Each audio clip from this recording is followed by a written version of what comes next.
Ralph Riegel, the hunt is on for the chief suspect in the murder of a woman by the name of Jamey Carney in Killarney earlier this week. Can you maybe just start by telling us a little bit about Jamey and what we know about her? I can indeed, Tessa. Yeah, Jamey is a 43-year-old American national. Now, she's from a place called Westchester County, which is, for people familiar with New York, it would be just up the Hudson River Valley from New York City itself. It's a lovely place, very affluent, very residential. But from when she was small, she was always very proud of her Irish roots, her Irish heritage. And she had visited Ireland as a teenager, and she just loved the place and had visited here multiple times over the years and permanently relocated here in May of 2021. And she came here with her teenage daughter, and she adored the South Kerry area. So she had based herself in Killarney. She had worked in Killarney in the kind of the general healthcare sector and had very much made it her home. People who knew her described her to us as, a beautiful person inside and out. They said you'd meet her on the street, her face would light up with a smile. She was very chatty. She was very kind.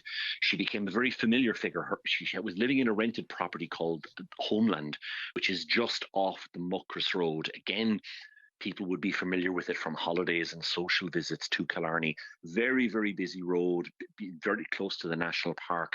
And this house was rented, but she was a very familiar figure in the area because walking with her daughter, they also had a small dog, so she would often be out exercising the dog. She got involved in lots of different community groups in Killarney. So all in all, a person that was liked, that was well known, was very popular, and had made herself very much part of the Killarney community.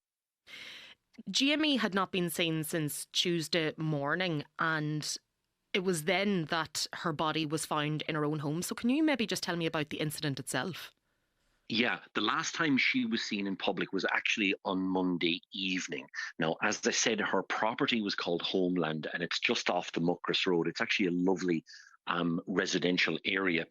And her daughter had been attempting to contact her on Tuesday morning. And her daughter became concerned because she just wasn't getting an answer from her mum. And she went upstairs to the bedroom in this property and was shocked by what she saw.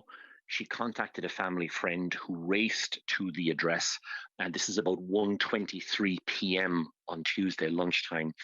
That friend was equally concerned and notified the emergency services. So Gardaí, Killarney Fire Brigade and paramedics all attended the scene. And it was quite a shocking sight. Jamey was in the bed in her bedroom.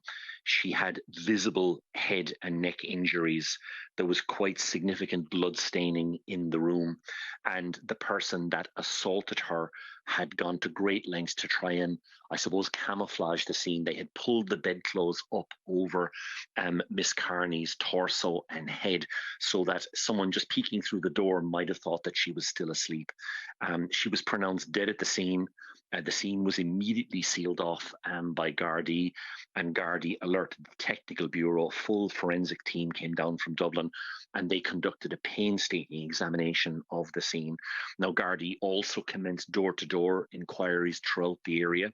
They began harvesting CCTV footage, not just from the Muckross Road, but from other critical locations around Killarney. And they also issued an appeal for anyone whose vehicles may be equipped with dash cam to contact them if they had travelled along the general Muckross Road anytime from early Monday evening up until about lunchtime on Tuesday. Now, what the Irish Independent had broken on Tuesday evening was the fact that Gardaí had also raised an alert with train stations, bus stations, ports and airports, because there was a particular individual that they wanted to speak to. This individual was known to Miss Carney, and Gardaí believed that he was the last person in her company on Monday evening. Gardaí were unable to trace him at his registered address in Killarney. There was no answer from any phone numbers that they had for him, and none of his friends or associates knew where he was. So there was concern about his precise location and indications that he may attempt to leave Ireland. This particular individual, Gardaí believe he is the chief suspect in this murder case. So what do we know about him? Well, again, there was a full post-mortem examination conducted on Miss Carney at University Hospital Kerry on Wednesday. Now, ever before that examination was conducted, Gardaí were satisfied that they would be dealing with a murder investigation. So all of the resources of a murder probe were immediately allocated to this case.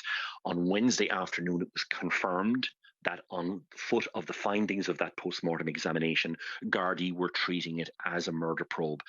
For operational reasons, they would not comment on the cause of death or the nature of the injuries that Miss Carney had sustained. But Gardaí also stressed two important things. Firstly, that they were looking for a person of significant interest to their investigation.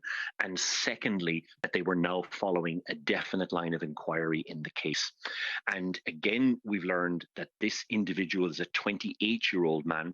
He is originally from the Middle East, and he has been about 2 years in Ireland. He was living at an address in Killarney, and he was known to Miss Carney over recent months. Now, he had previously spent time in France, and we understand that he has contacts in Jordan, Syria, and Turkey.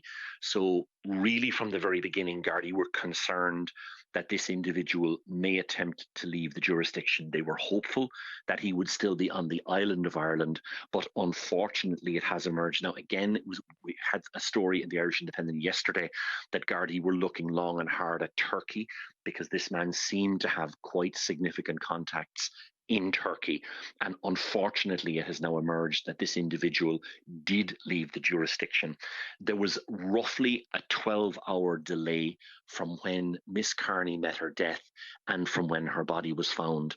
Now, Gardaí, who attended the scene at lunchtime on Tuesday, realised that Miss Carney had been dead for a number of hours. They now believe that that's about a period of about 12 hours. And this individual, they now know, had left Killarney within a couple of hours of Miss Carney's death. He travelled to Dublin, and he is believed to have gotten on a flight from Dublin to Istanbul. And the fear is that he may be attempting to go to either Syria or to Jordan. That 12-hour head start, which this individual had before the alarm was raised, I imagine that creates a lot of difficulties for the Gardaí in their investigation. Very much so. I mean, in fairness to the Gardaí, they reacted incredibly quickly to this investigation. I think literally within a matter of hours of Miss Carney being found, there was alerts went to train stations, bus stations, ports and airports. Now, at the moment, the Gardaí are working with Interpol and Europol in a bid to try and locate him.